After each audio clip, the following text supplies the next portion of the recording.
Hello guys, we are back with our next tutorial. In this tutorial, let us go through OSI model. Guys, this OSI model is really important guys because all the data transfer and everything occurs in between two systems with the help of this OSI model only. Okay, so once we are going through the theory, you'll be having a clear idea guys, don't worry. Okay, so OSI model. OSI stands for Open System Interconnection. Okay, it is a reference model that describes how the information from the software application in computer moves through a physical medium to the software application in another medium. So basically, if you want a small idea, so OSI model will be having 7 layers guys. Okay, so this is the OSI model for this system. Similarly, if there is one more system, we need to transfer the data between these two, then this will also be having 7 layers. Okay, so basically you will be starting your information from the application guys. So from the application it is 7 layers, right? So it travels through all the layers and reaches the physical layer, and from physical layer it will be traveling to this physical layer through some cables or any kind of wires, and again from this physical layer it moves to this application layer, and hence the message or the data will be transferred between two devices. So this is the main idea or model of OSI model guys. Fine.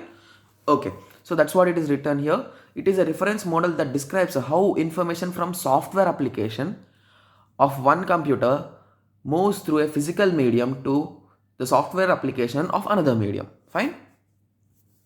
Okay, and software application into the another computer. Okay, so OSI model consists of 7 layers. Yes, I just told that, and each layer performs a particular network functions.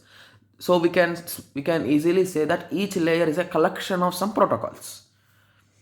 Okay, now let us go through OSI model.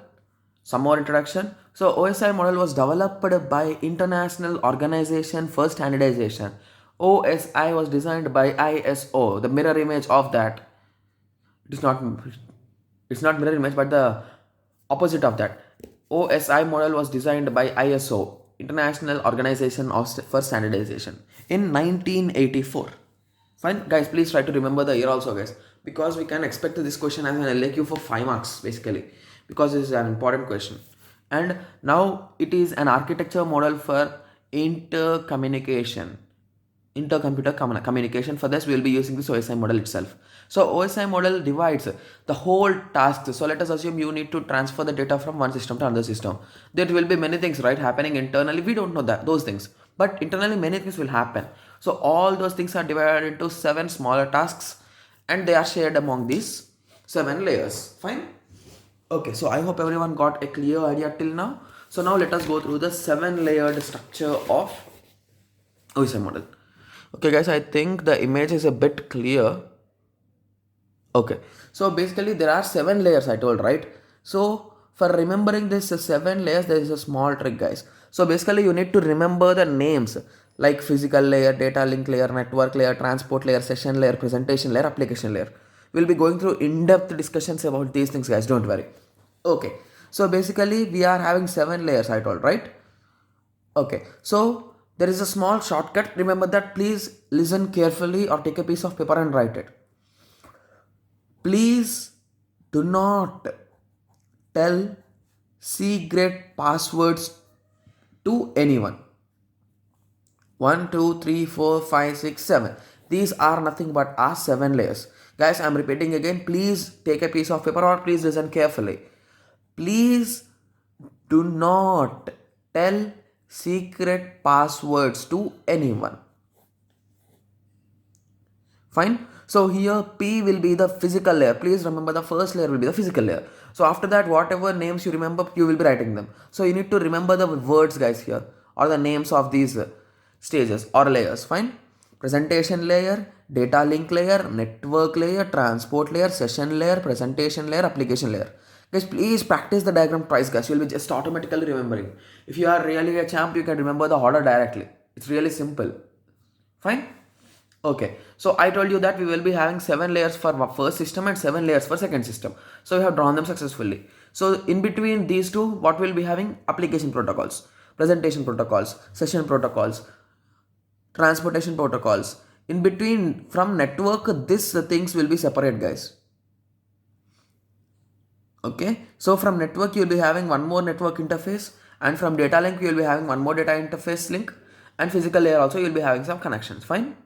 So now I hope everyone got a small idea on the diagram. So now let us go in depth in each and every layer, guys. Guys, this topic is really important, guys. This topic may take almost 15 to 20 minutes of explanation, and please listen carefully, because you can expect a single layer, write about transport layer for 5 marks, or write about presentation layer for 5 marks. Like that he can give, right?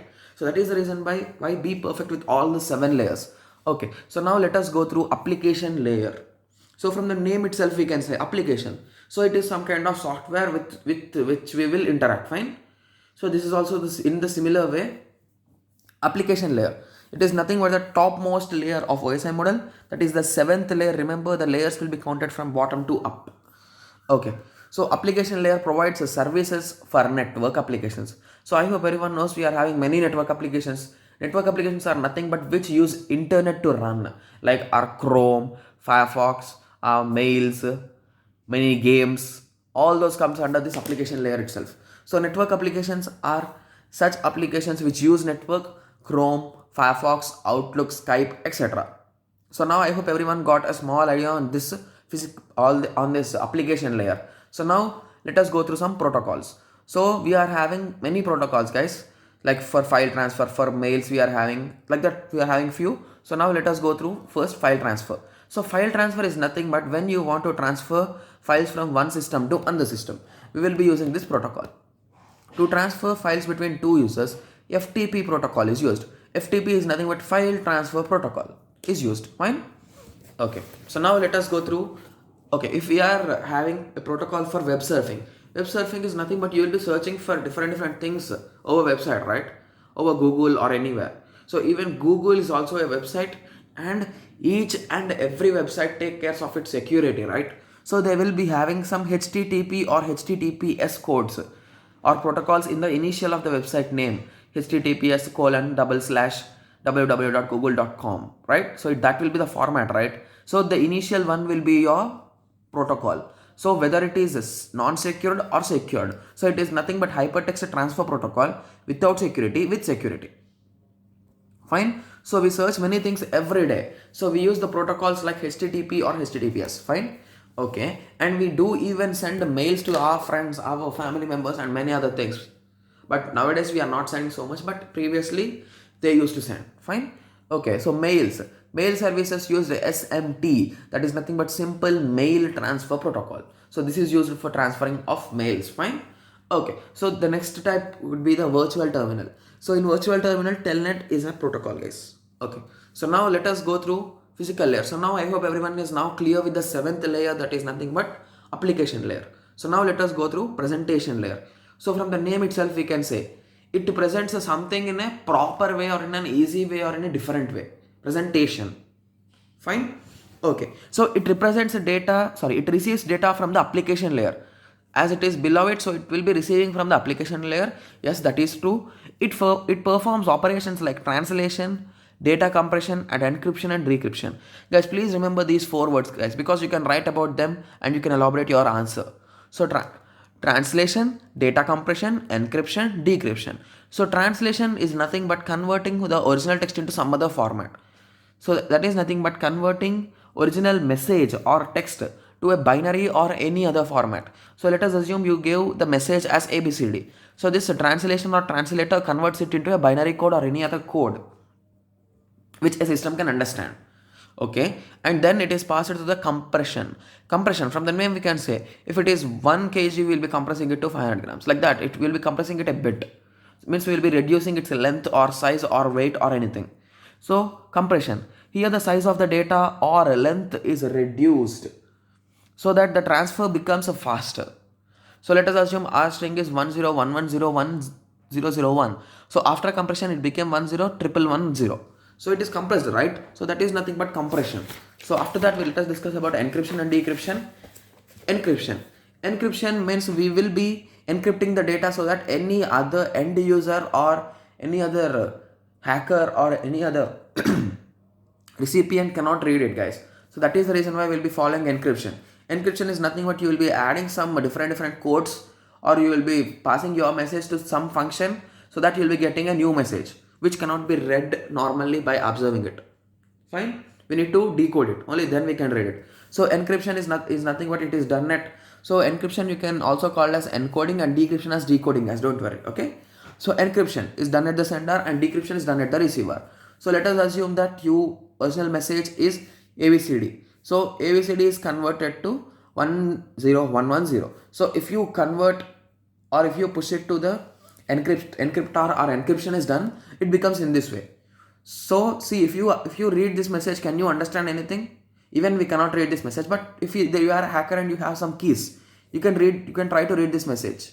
But as the excess X symbols will be diverting you, because you cannot justify what is the exact meaning of it. So in place of X you may have 01's code. So that will be a effective way of securing your message, right? So in that way the encryption is done. Decryption is nothing but opposite of this. So this message we will be converting it to our original text. So data security can be achieved by using this encryption and decryption format. So if you take a single line example for this, so let us assume the original message is ABCD. So from application layer we got this. So now it is translation. So it converted into binary code. So now data compression, it became smaller. Encryption, it became larger with the some other symbols. And decryption, at the end you got 10110, our original message. Fine? Okay. So original message will be the compressed data, guys. Please remember that. It will not be the translated data. Remember that. Okay. So now let us go through some protocols. Protocols like SSL.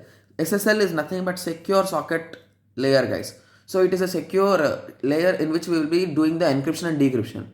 Okay, that's what I have written here. Protocols like SSL, that is nothing but secure socket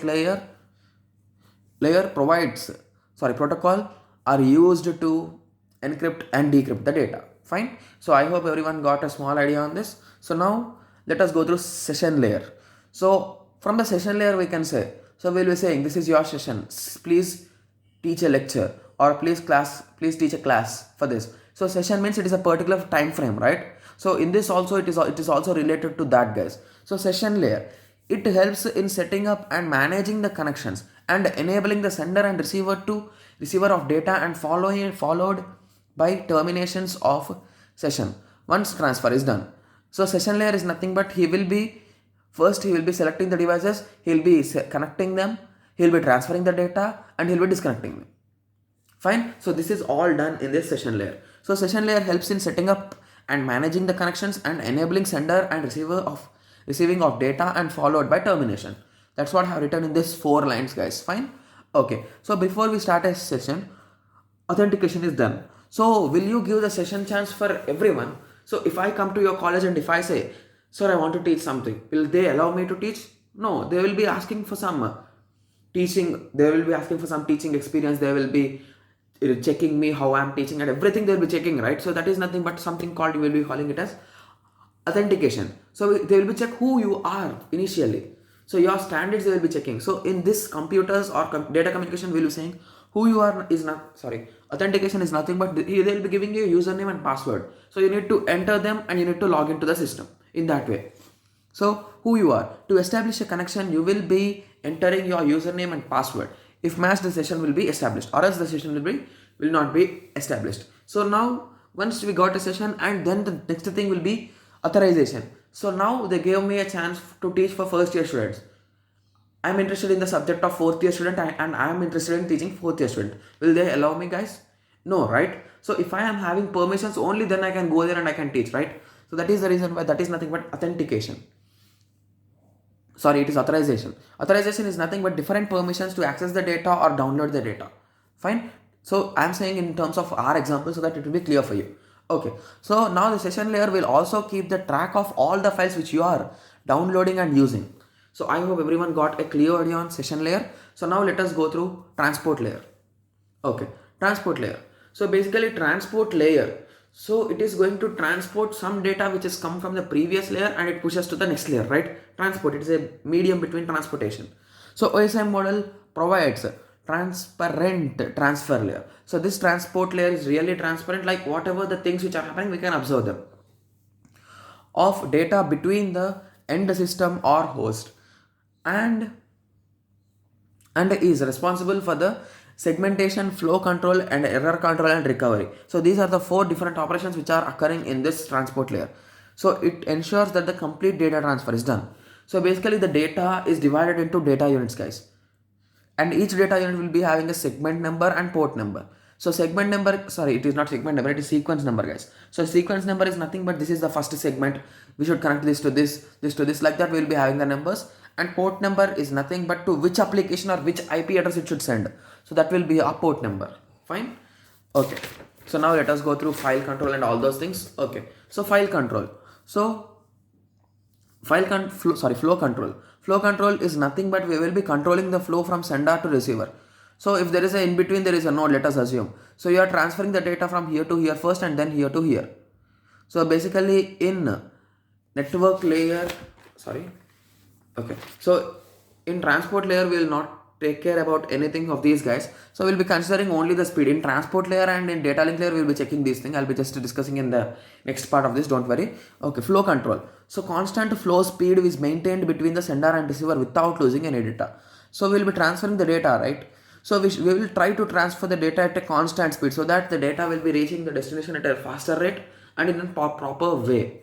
And we will also check for error control. So if any data unit did not reach the receiver, then we use automatic error requests and we will be trying to resolve it, guys. So we will be using two protocols in this layer. So those are nothing but TCP and UDP. So you need to understand a small thing, guys. TCP, please remember that it is all. So you need to check each and everything will be saved. Whereas UDP means if you are watching, it will check you. If else, it will leave you, right? So understand the main concept, that this is a small trick for remembering this. So communication oriented transformation and communication less transformation. So here communication oriented means from both directions you will be having communication. Communication less means only from one direction. Okay. Where TCP is slower than UDP because it is two-way communication. Here it is one-way communication. So UDP is faster and it provides feedback. It does not provide any feedback. Yeah, that I have just told you. So lost data can be retracted. Here lost data cannot be retracted because this is two-way communication and this is one-way communication. So the example will be mails and FTP, file transfer protocol. This is nothing but online streaming and movies and songs. Fine. So I hope everyone got a small idea on this layer. So now let us go through network layer, guys. Okay. So network layer. So from the name itself, we can say it controls the transfer of data between two systems. So I hope everyone knows the meaning of network. Guys, we'll be going through network topologies and everything in 4th unit, guys. Don't worry. Okay. So it helps the transfer of data received from transport layer in between two or more systems. So in between two or more systems, this is going to manage. So here the data is divided into packets. Okay, so here we'll be dividing the data into packets and these packets are spread among the devices with the help of the routers and switching concept. So routers and switching concept is used to transfer the data to the destination. So the data is here, we will be calling them as packets. So each and every packet is having a particular IP address of the sender and receiver, guys, so that it can have a clear idea to where it should go and who has sent it. Okay, so IP address plays a very important role as they are unique identification for a computer. So I hope everyone knows that for every computer we will be having an IP address and for every network interface card we will be having a MAC address. So in our next topic we'll be going through MAC address, don't worry. So logical address is done. So logical addressing is done. That is nothing but we'll be connecting the IP address of sender with the IP address of receiver with the segment. So that is nothing but our data packet. Fine. Okay. So now let us go through data link layer. So data link layer, it receives data from the network layer. Fine. So data packets consists of IP address of sender and receiver. Here MAC address is also assigned, guys. So MAC address is nothing but, I hope everyone knows that every one of our computers, like basically I have a best example for computers, guys, not laptops. I don't have any idea about laptops, but even laptops will be having some basic network interface. Okay. Yeah, they will also be having, right? So we'll be connecting internet. So they should have. Okay, so here each and every network interface card, there will be a network interface card, guys. So which will be having a separate MAC address. It will be of 12-digit code, which will consist of text and numbers. So this code will be recognizing the system, guys, to which system it should send. So this also plays a major role. Here MAC address for each system are assigned to data packet to the frame, so that it helps in the physical layer. So now till here we talked about packet, right? So now that packet became frame.